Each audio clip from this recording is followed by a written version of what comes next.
പെട്ടി കറുപ്പിന് വിളിച്ച് സംസാരിക്കണം. അതുപോലെ നിനക്ക് വായിക്കാനും എഴുതാനും അറിഞ്ഞൂടെടാ, നീ എവിടെ പഠിച്ചത്?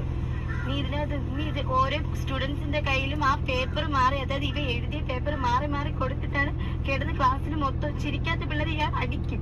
അങ്ങനെ അയാൾ അവിടെ കിടന്ന് പിള്ളേർ ചിരിക്കണം, അതായത് ആക്ഷേപിക്കുമ്പോൾ ചിരിക്കണം. ചിരിക്കാത്ത കുട്ടികളെ ഇയാൾ അടിക്കും. ഈ മുതിർന്ന കുട്ടികളെ അയാൾ അടിക്കും. അയാൾ ചിരിക്കണം. ഇപ്പം ഇവനെന്നല്ല, ഏത് ക്ലാസ്സിലുള്ള വേറൊരു കൊച്ചുണ്ടായിരുന്നു, ഷയാന എന്ന് പറയുന്നത്. ആ കൊച്ചിനെതിരെയും ഇതുപോലെ സെയിം, അതായത് വേറെ എന്തോ മുസ്ലിമാണ് ആ കൊച്ച്, അതിന്റെ ഇതില് ഒരിത് വന്നായിരുന്നു.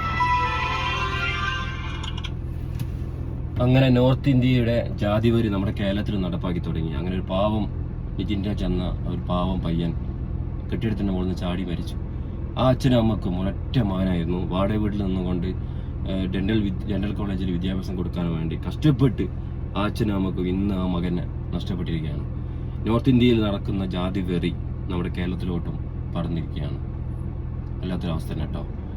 നമ്മുടെ ചാനലുകളായിക്കോട്ടെ, നമ്മളായിക്കോട്ടെ, നമുക്കൊക്കെ ഇന്നോ നാളെയോ 1-2 ദിവസം കൊണ്ട് നമുക്ക് വിഷമങ്ങൾ മാറും.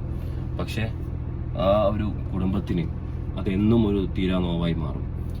ഇവിടെ എനിക്ക് ഒറ്റ കാര്യം പറയാനുള്ളൂ, നമ്മുടെ ഈ നാട്ടിൽ കേരളത്തിലും ഈ ജാതിവെറി പടർന്ന് പന്തലിച്ചിരിക്കുകയാണ്. ഇപ്പം നമ്മുടെ വേടൻ പറഞ്ഞൊരു വാക്ക്, നീ പാണലല്ല, പൊലേനല്ല, തമ്പുരാനുമല്ല, ആണെങ്കിൽ എനിക്കൊരു മയിലുമില്ല, അതേമാതിരിയാണ്.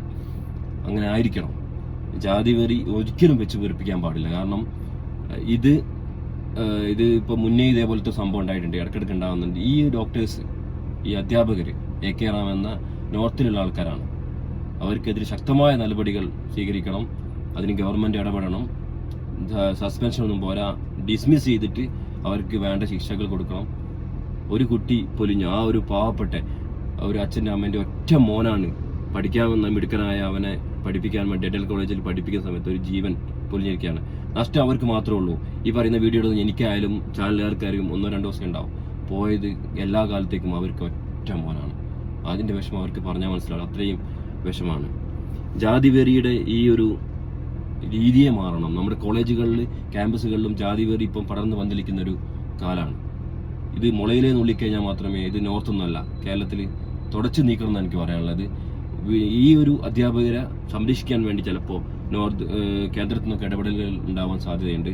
പിന്നെ ഇതിൻ്റെ അകത്ത് പോലീസ് പറയുന്ന ഒറ്റ കാര്യമുണ്ട്, ഇവൻ ലോൺ ആപ്പിൽ നിന്ന് 19,000 ലോൺ ആപ്പിൽ നിന്ന് ലോൺ എടുത്തിരുന്നു, അതുകൊണ്ട് അധ്യാപികനെ വിളിച്ചിട്ടുണ്ട്. ഏത് രീതിയിൽ അധ്യാപകനെ വിളിക്കുക? ലോൺ എടുത്തിട്ടുണ്ടെങ്കിൽ, ഞാൻ ലോൺ എടുത്ത ആളാണ്, ലോൺ എടുത്തിട്ടുണ്ടെങ്കിൽ നോമിനിയായിട്ട് വൈഫിൻ്റെ പേരിലാണ് പോവുക. ഇനി മകൻ ലോൺ എടുത്തിട്ടുണ്ടെങ്കിൽ അതിൻ്റെ നോമിനിയായിട്ട് പോവുക അച്ഛനാണ്. എങ്ങനെ ഈ ലോൺ ആപ്പിലുള്ള ആൾക്കാർക്ക് അധ്യാപകരുടെ നമ്പർ കിട്ടി? ഇതിൽ തന്നെ മനസ്സിലാക്കുക, പലരും ഈ അധ്യാപകരെ രക്ഷിക്കാൻ വേണ്ടി നടക്കുന്നുണ്ട്. ഇനി ഒരു കുട്ടി ഇങ്ങനെ ജാതിവെറിന്റെ പേരിൽ ആക്ഷേപിച്ചിട്ട് മരണപ്പെടാൻ പാടില്ല, ആത്മഹത്യ ചെയ്യാൻ പാടില്ല. ഓക്കെ.